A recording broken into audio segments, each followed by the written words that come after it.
Hello everyone and welcome back to my YouTube channel. In today's video we will be talking about algebraic fractions. Now we are used to regular fractions, right, as of grade 4 I would say. So if you have a fraction 1 over 2 or 5 over 6 and so on.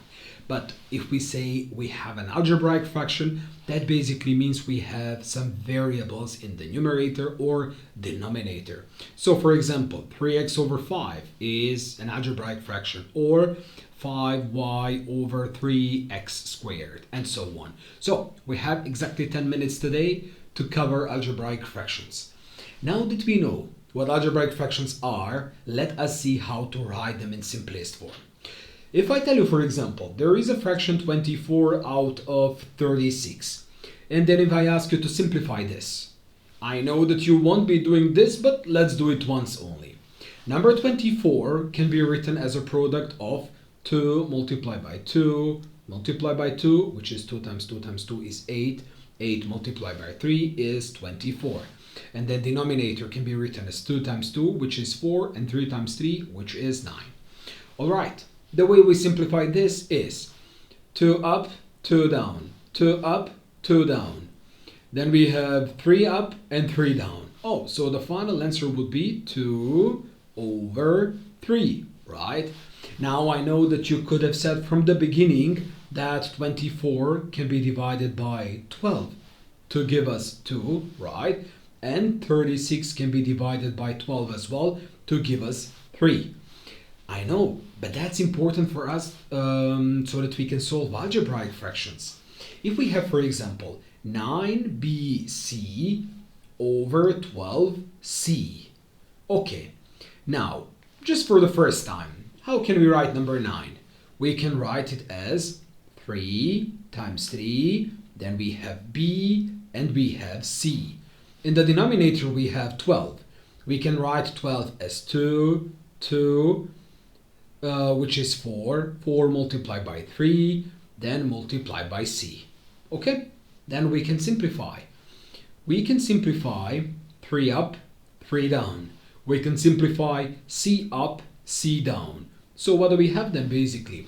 3 multiplied by b is 3b. 2 times 2, which is 4, done. Or another way was 9 and 12 can be simplified by 3, which gives us 3 and 4.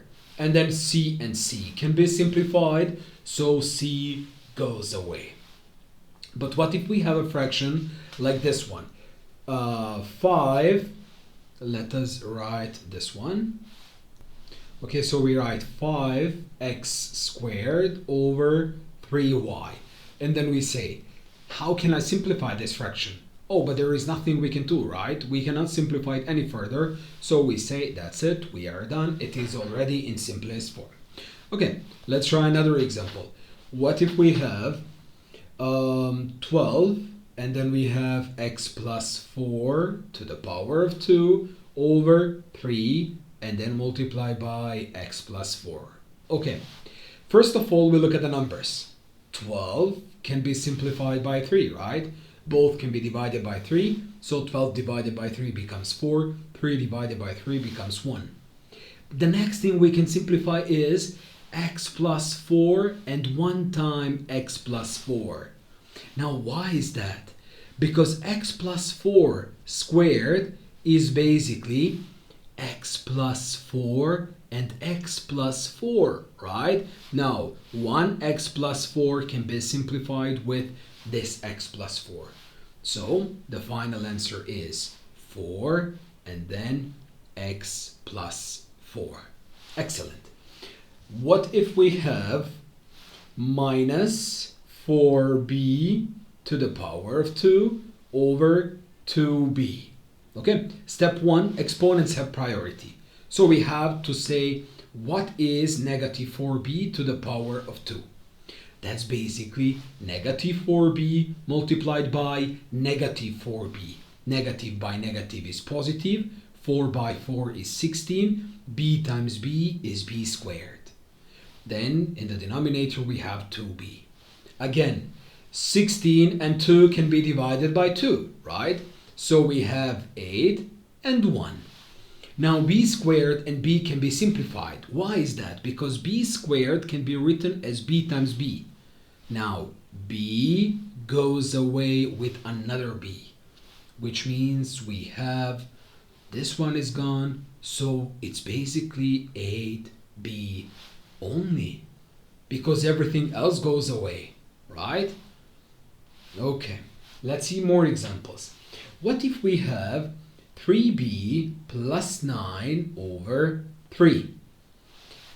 Now this has to be simplified. And very important rule. We can simplify all or nothing. What do I mean by that? Can we divide all of them by the same number? Let's see. How do we factorize the numerator first? What are they both divisible with? 3b and 9 are divisible by 3. So 3 goes out. Then 3 multiplied by b and 3 multiplied by 3 will give me 9. We copy the denominator. Oh, now that we have this, 3 and 3 goes away. So we have b plus 3 only. Okay, this example is very important. I would copy this one. Same thing here. What if we have 6a plus 6b over 8a cubed plus 4a squared b? Okay. Step 1 is factorize the numerator first. 6a and 6b have 6 in common, right? So what's left in the brackets? 6 multiplied by a and 6 multiplied by b will give us 6a and 6b. In the denominator, 8 and 4 are divisible by 4. Then we have a cubed and a squared, which means a squared goes out. Oh, what do we have in brackets now? 4a squared multiplied by what will give us 8a cubed? Oh, it's 2a plus 4a squared multiplied by what will give us 4a squared b? It's b only. Oh, unfortunately, the only thing we can simplify here is we can divide 6 and 4 by 2. So it becomes 3a plus b, and then in the denominator we have 2a squared 2a plus b, and there is nothing else we can simplify in this question. Okay, let's try the next one. If we have, for example,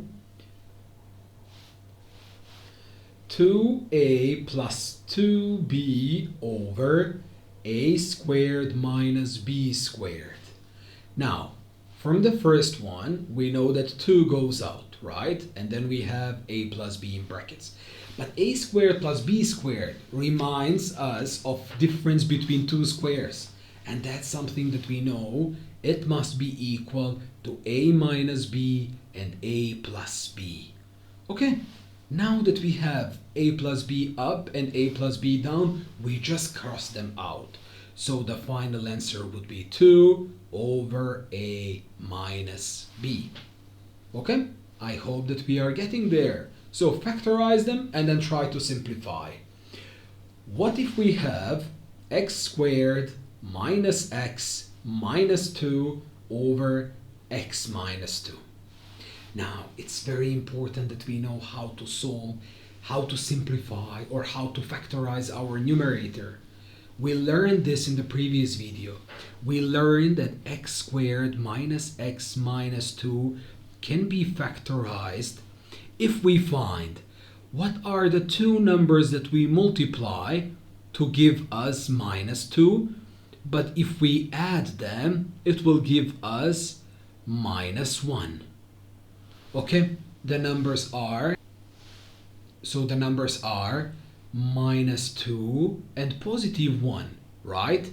Because minus 2 multiplied by 1 is minus 2, minus 2 plus 1 is minus 1. Oh, so we say x minus 2 and we say x plus 1. Which means, guys, instead of the numerator, we basically write this.